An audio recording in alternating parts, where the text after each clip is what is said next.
Today I'm going to talk about shooting in JPEG and when it might be better than shooting in RAW.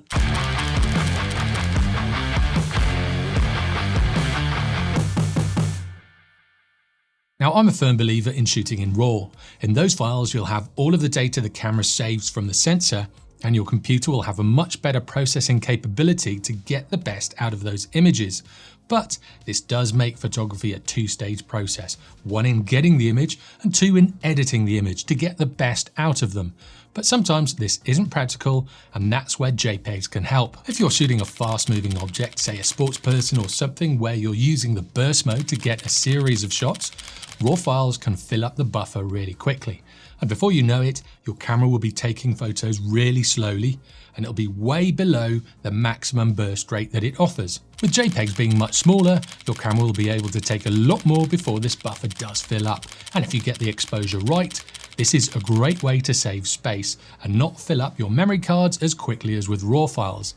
However, like in my 100 tips for beginners video, I do suggest buying a fast memory card and the fastest that you can afford. This will definitely help your camera clear that buffer a lot quicker and you'll be able to take more photos. If you shoot an event or party where you need to get your images out really quickly, like a crazy quick deadline, shooting JPEGs can help in being able to get them off the card quicker as they are smaller, not filling the SD card so quickly.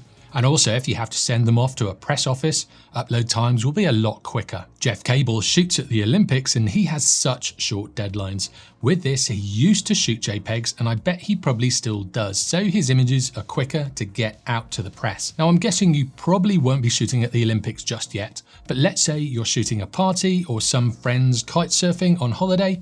It's great to be able to quickly get the shots onto an iPad or a tablet to show everyone at the end of the night or just after they come in from their session. And if you get the settings right, JPEGs can be the way to speed up this process no end. Another reason to shoot JPEGs are if you're paparazzi. These photographers probably shoot JPEGs because, again, they'll be competing against other people to get their photos to the press office as quickly as possible. So instead of producing a perfect image, they're producing an image that the public would be able to make out and to see what's happening in that photo. And this comes down to money, because to get a paycheck and missing one might be the difference between a 5 megabyte image and a 50 megabyte image. So with those JPEGs being a lot smaller, you're more than likely to get your images to the press office first, hence getting a payday. Now, this next point might not be so obvious at first, but shooting JPEGs might help you in the learning process itself, in getting better photographs out of your camera. When shooting in RAW, you will have large tolerance levels when it comes to saving the highlights and the shadows. This can be a good thing if you are in a really high pressured shoot, as you can bring back the images afterwards, especially if it's about capturing that moment, say at a wedding.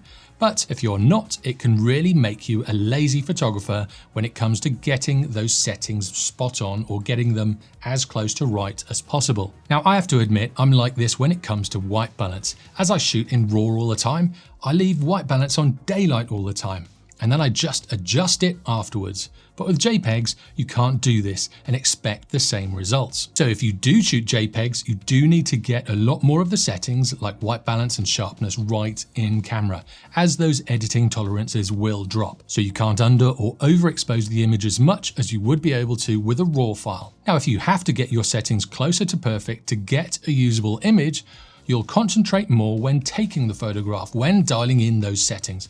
And if you don't, you'll end up with less usable images. Now, when learning this, it can be hard and it might make you think that you'll never be able to get it and you'll never be any good. But it can teach you so much about your camera and the importance of getting those settings right. And if you stick with it, it'll make you a much better photographer in the long run. Let's say you don't need absolutely massive images and you shoot with a Sony camera. Unless you go into the crop mode, you can't shoot smaller RAW files like with the Canon cameras. However, with the JPEG setting, you can. There are a few different options, and if you are shooting for a blog post or just getting some images to quickly upload to your website or social media site, in having your camera in JPEG mode, you'll be able to choose a smaller sized image to save space on your SD card, as long as you get your settings right in camera. Now, programs like Photoshop and Lightroom do take a while to learn properly. If you haven't learnt the editing software and haven't a clue how to change your exposure or how to boost the shadows or bring down the highlights in one of the many editing programs available, then JPEG shooting might be better to start with. So if you get your settings right in camera, then you'll end up with a good usable image straight out of camera. Now, there are some things you do need to know about. If you are going to shoot JPEGs, you might have noticed that at the end of every point that I've just talked about, I did say, as long as you get your settings right in camera. And this is the really important part. That's why I keep mentioning it, and this is the main thing you need to think about. It's imperative that you know how to control your exposure.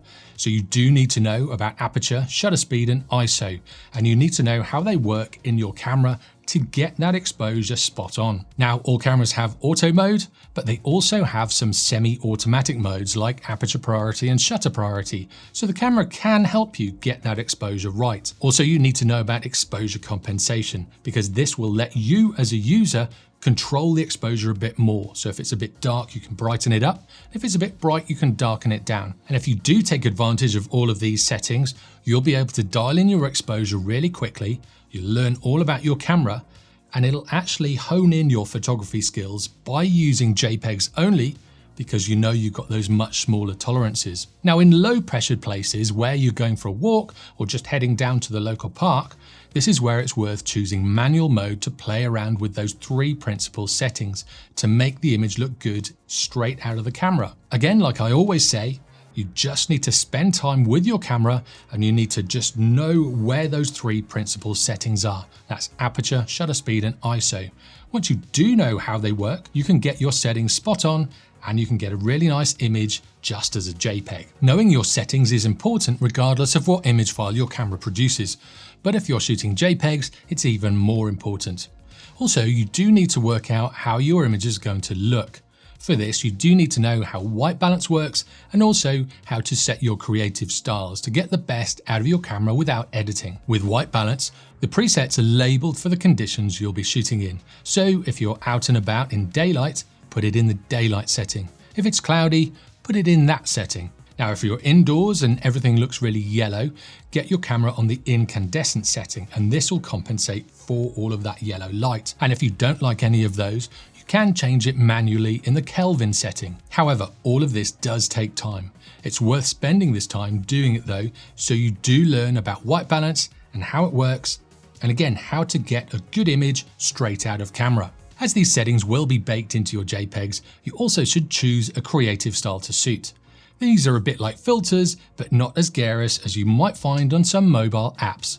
So you can go for vivid, where the saturation will be boosted, maybe autumn, where just the browns, reds, and oranges will be boosted, or black and white, where the colors will be completely removed.